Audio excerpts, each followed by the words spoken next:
اللهم صل على محمد وآل محمد۔ 14 سال ہمارا یہ امام قید میں رہا کہ جس کی آج ولادت، اور آپ کو یہ معلوم ہے نا کہ امام کی ولادت پہ ساری دنیا تشیع خوشی مناتی، لیکن اگر مصائب والا امام ہے تو اس کے بزرگ اس وقت آنسو بہاتے۔ ہم نے مولا حسین کی ولادت کے موقع پہ دیکھا، سب خوش ہیں، مدینے میں رسول رو رہے ہیں، شہزادی رو رہی۔ ہم نے زینب کی ولادت پہ دیکھا، سب خوش ہیں، پیغمبر کی آنکھوں میں آنسو ہیں۔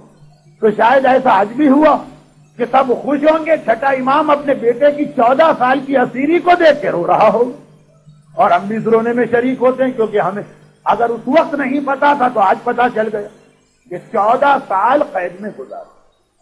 لفظ 14 سال خود ایک اتنی بڑی مدت۔ پیغام ضرور سن لیجیے گا، کہیں ایسا نہ ہو کہ پیغام ضائع ہو جائے۔ اور ساتھ میں جب یہ دیکھا کہ قید بھی کیسی قید، کہا جی ایسے قید خانے میں امام کو رکھا گیا جو زمین کے نیچے اتنی گہرائی میں تھا، 14 سال میں کبھی سورج کی کرن وہاں نہیں پہنچی، 14 سال میں کبھی تازہ ہوا وہاں پہ نہیں پہنچی، اور پھر قید خانہ اتنا چھوٹا تھا کہ چھت نیچے آدمی کھڑا رہنا چاہے سر سیدھا کر کے نہیں کھڑا رہ سکتا۔ کسی کو کوڑے مارو، کسی سے کہا جائے آدھے گھنٹے سر جھکا کے کھڑے ہو جاؤ، آپ کہیں گے کوڑے سخت سزا، لیکن جس پر گزر رہی ہے اس سے پوچھیے کوڑے پھر بھی ہلکی سزا ہے، 10 منٹ میں معاملہ نمٹ گیا، آدھے گھنٹے سر جھکانا کتنی اذیت۔ اور دیواریں اتنی قریب ہے کہ کوئی لیٹنا چاہے تو پیر نہیں پھیلا سکتا۔ سننا آسان ہے، لیکن ایک رات اس طرح سے کھڑے رہ کے گزار دیجئے، ایک رات اس طرح پیر سکیل کے لیٹ کے گزار دیجئے، پتا چلے گا سب سے بڑی اذیت۔ اور پھر غذا بھی اتنی مختصر کہ 24 گھنٹے میں صرف ایک وقت کھانا آتا، وہ کیا ہے، جو کی 2 چھوٹی چھوٹی روٹیاں جس میں جو کم ہے کنکر و پتھر زیادہ۔ اچھا اب نتیجہ کیا نکلے، امام اتنے کمزور ہو گئے کہ جب وہ شیعہ آیا اور اس نے سپاہیوں سے کہا میں امام کی زیارت کرنا چاہتا ہوں، سپاہیوں نے کہا یہ اختیار ہمیں نہیں، قفل کی چابی صرف ہارون کے پاس ہے کہ سندھی کے پاس جو نگران تھے، تو کہا کہ کسی طرح باہر سے زیارت کرا۔ کہا ہم نے ایک روشن دان بنایا تاکہ قیدی کی نگرانی کرتے رہے، ایک بار اس روشن دان سے دیکھی، دیکھیے اتنا بڑا ہال نہیں ہے جس میں وہ ڈھونڈ رہا، دیواریں اتنی کم، چھت اتنی نیچے، اس نے غور سے دیکھا کمرہ خالی نظر آیا، غصے کے عالم میں کہا کہ تم مذاق کرتے ہو، کہاں ہے اس کے اندر کوئی آدمی؟ کہا تمہارا امام اسی میں ہے؟ کہا یہ تو خالی پڑا، ایک چراغ جل رہا، یہ کپڑا زمین پہ بچھا ہوا۔ کہا یہ کپڑا نہیں، جسے تم تلاش کر رہے ہو نا یہ وہی۔ ایک انسان کتنا کمزور ہو جائے، بدن انسان کا کتنا کمزور ہو جائے کہ چھوٹے سے کمرے میں بھی دیکھا جائے تو ایسا لگے جیسے کپڑا ہے، انسان نہیں۔ مگر ہارون نے 14 سال بعد امام کو کیوں زہر دیا؟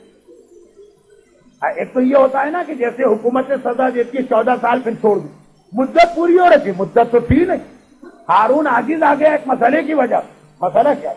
وہ چھانٹ کر ظالم سے ظالم سپاہی ڈھونڈ کے لاتا جو امام پہ بہت ظلم کرتی، مگر امام کا کردار، امام کی عصمت، امام کی طہارت، پتھر پگھل جائیں وہ تو پھر بھی آدمی ہوتے تھے۔ ہر ظالم 6 مہینے کے بعد امام کا کلمہ پڑھ رہا۔ ہارون عاجز آ گیا، کس سے ظالم ڈھونڈ ڈھونڈ کے لاؤ، مجبوراً زہر دے کے شہید کیا۔ تو ایسا ہی ایک ظالم پہلے انتہا سے زیادہ ظلم کیے، پھر کردار امامت کہ ایسی حالت میں امام فرما رہے الحمدللہ، شکر اس پروردگار کا جس نے اپنی عبادت کے لیے گوشہ تنہائی مجھے دے دیا۔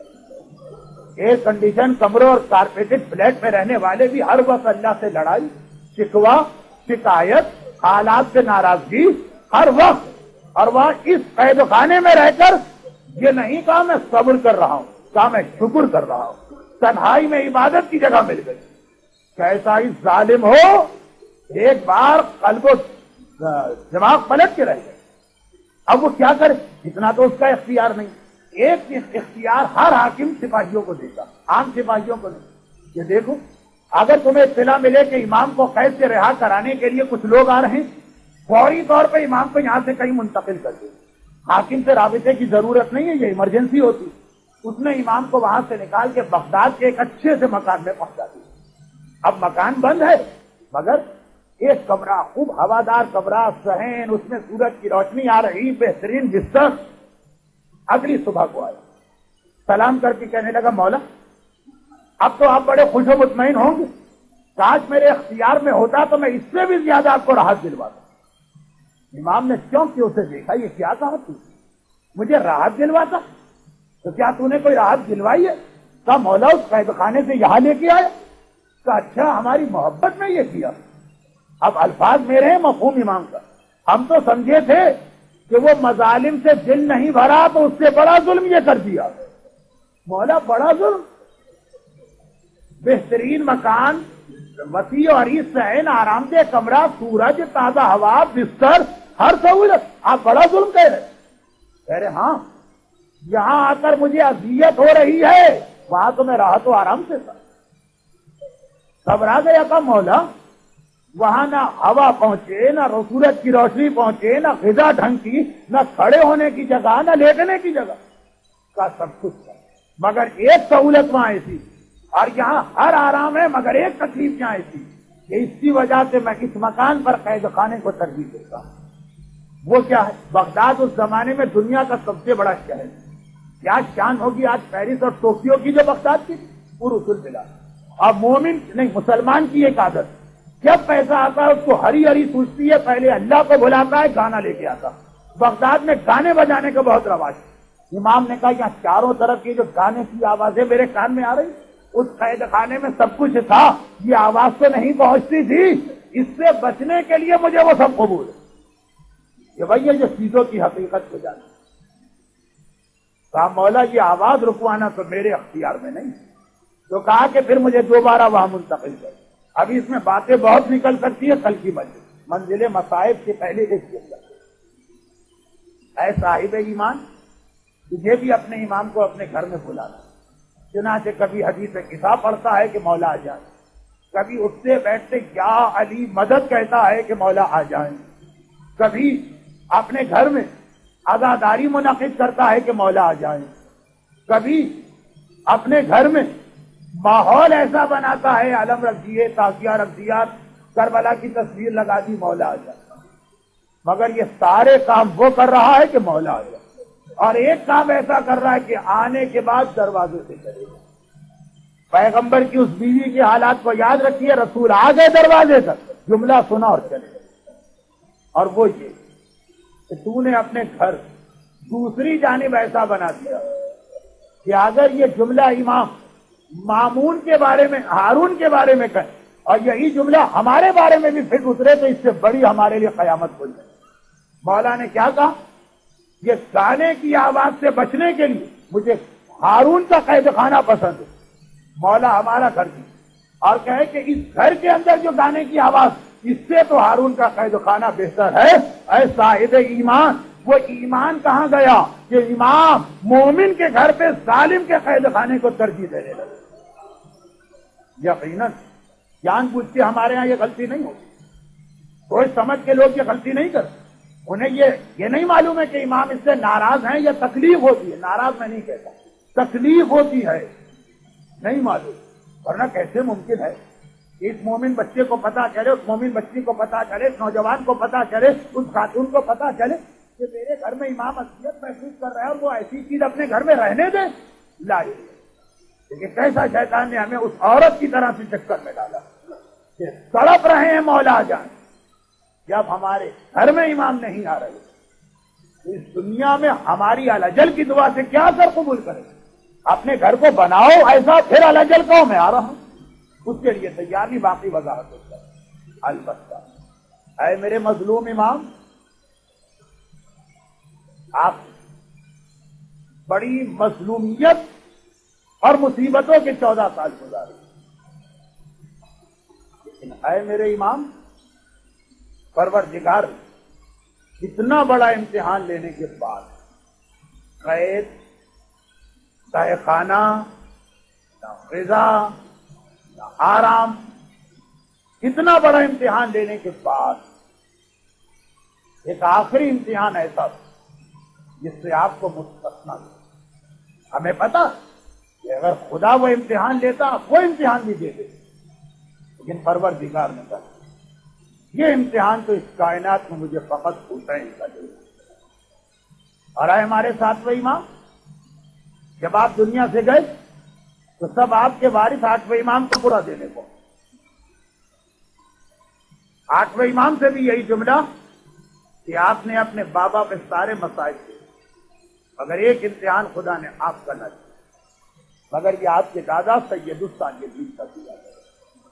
ہارون نے حکم جاری کر دیا کہ 25 رجب کو امام کو زہر دے کے شہید کر کے پھر امام کے لاشے کو بغداد کے پل پہ رکھے اور رات کے اندھیرے میں رکھنا۔ بغداد کا پل وہ ہے کہ ساری رات سواریاں آتی جاتی ہیں، مگر پہلے زمانے میں نہ لائٹ ہے نہ چراغ پل پر، تو اندھیرے میں یہ لاشا سواریوں کے نیچے کچل ایسا ہو جائے گا کہ شاید کوئی پہچانے بھی نہیں، لاوارث قرار دے کے دفن کر دیا۔ پروردگار نے کہا یہ ساتواں امام اوپر پیاس کا امتحان لیا، حید کا امتحان لیا، غربت کا امتحان لیا، گھر والے مدینے میں امام بغداد، مگر لاشے کی پامالی کا امتحان نہیں لوں۔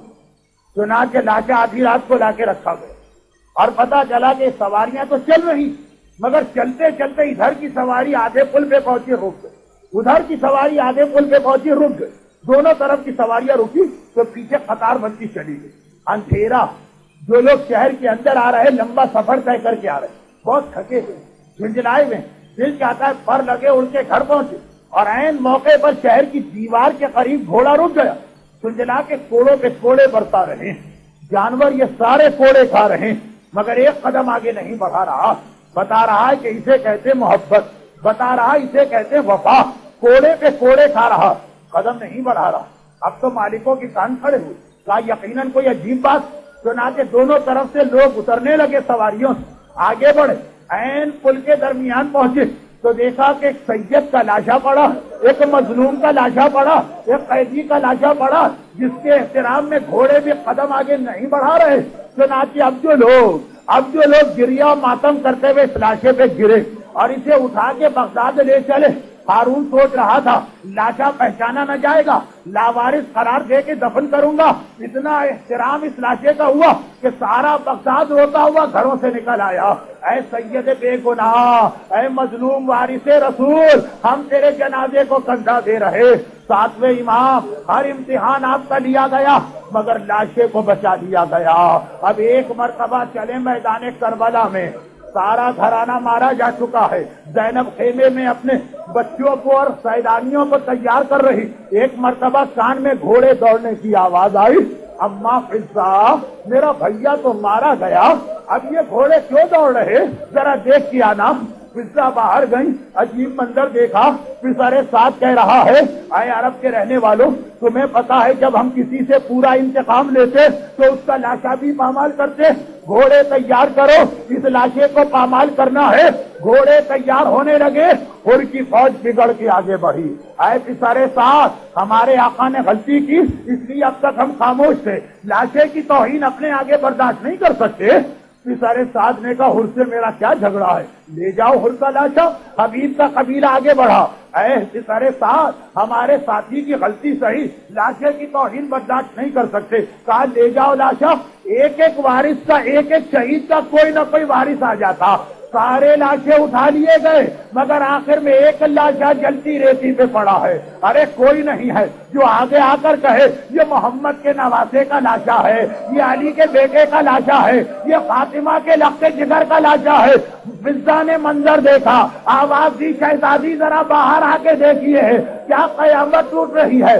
زینب باہر آئی، ماں جائے کا لاشا، گھوڑے دوڑائے جا رہے، ایک مرتبہ پلٹ کے مدینے کا رخ کیا، السلام علیکہ یا جدہ، ارے نانا رسول خدا جس حسین کو سینے پہ سلاتے تھے آ کے دیکھ وہی حسین اور اس کے سینے پہ گھوڑے دوڑائے جا رہے۔ اللجن اللجن اللجن اللجن یا مولا اللجن اللجن اللجن اللجن اللجن اللجن يا صاحب الزمان اللجن